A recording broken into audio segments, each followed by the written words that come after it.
Good day, Tragic here, and welcome back to Legends of Andor. We are in day 2 of Legend 1, which is the tutorial round. So let's get straight into it. We're going to try and knock this out of the park quickly, and we are starting with the fighter, who is over here at the castle.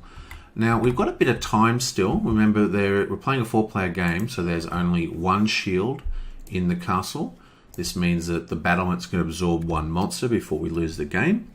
And we know from looking at the board that we've got at least one more turn before, assuming we don't draw an event card which can speed up the monster movement, which does happen in the later games, especially if you're playing with the Drunken Troll variant. But if we look at the little arrows, you can see where the monsters are going to move. So this dude is going to be here, this dude is going to be here, and this dude is going to be here.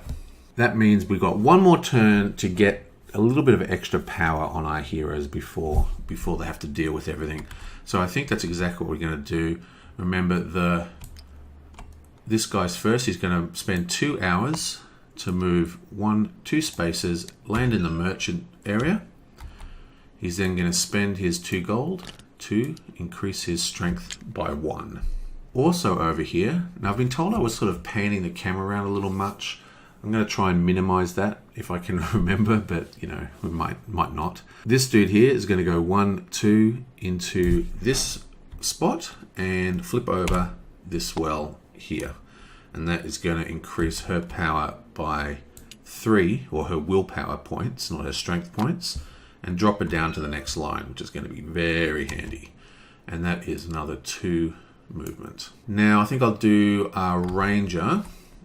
He's just going to spend 1 hour and move across this line here and flip over that one. And also get 3 points. 1, 2, 3.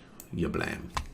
Now, what am I going to do with this dude? I think what I'm going to do with him is he's going to go 1, 2, 3, 4. Yablam. To the merchant at the mine. Now, when he's at the mine, he has a special power which says he can upgrade for 1 gold. So he's going to spend that 1 gold and go up 1 strength. And he moved 4. 1, 2, 3, 4. This is a problem I have all the time when I play this in the physical board as well.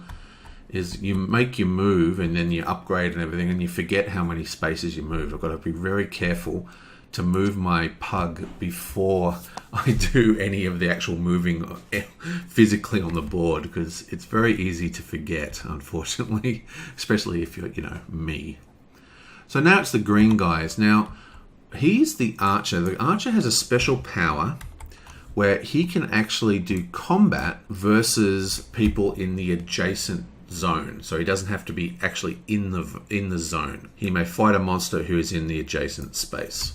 And that's going to be very, very handy because we can set him up inside the castle walls and he can basically shoot over the walls and assist any of our heroes, most likely the fighter, who's going to be, wandering around these areas killing monsters. But we've got to get him there first. So we are 1, 2, 3, 4, 5, 6 spaces away, which just happens to fit perfectly, almost like they've designed it that way. So he's going to move 1, 2, 3 spaces and flip over this token while he's on the way. It's going to give him another gold. Nice.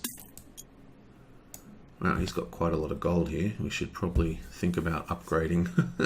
Wait up, he started at 1 and then he went 1, 2, 3. 1, 2, 3, which takes him to here. So like I said, this is my biggest problem with this game, is that I just find it very hard to do stuff on the board and then remember to move the marker. I always get it wrong. So he's actually at 4 because he's done 4 things. Now it is our mage who is sitting over here. Now the mage, if I remember right, also has some gold. Yeah, she's got 2 gold. So I think she is also going to spend 2 gold to go up 1 strength. And to do that, she needs to go 1, 2, 3, 4. Like that. And that takes her to 6. Now we have the fighter, and he's just going to run down here and go 1, 2, 3, and flip over this guy. It's going to give him another 3 power points, take him to 10. Excellent. And that takes him to 5. And our archer is now going to go 1, 2, 3 into the castle. 1, 2, 3 takes him to the 7th hour. Now it's our dwarf turn, who is over here. So obviously the first thing he's going to do is 1, 2, pick up this well, which is a perishable resource. Well, it's not perishable. What I mean is you can get it multiple times, but you can only pick up the fog tokens once, so it's better to pick up the well. So that's another 2, 1, 2, leaves him 1 hour left. So we have another 2 hours for our fighter, and he's just going to go 1, 2 into this slot here.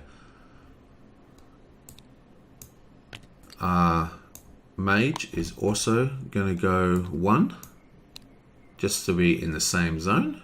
And finally, our dwarf is just going to go 1 up here and flip over this fog token, which is a +1 strength point. Excellent. Yablam. Now it's time to end the day, and we're all on space 7, so we can all choose to end the day anytime we want. Remember, we can go into the nighttime phase if we choose to, but we're not going to bother.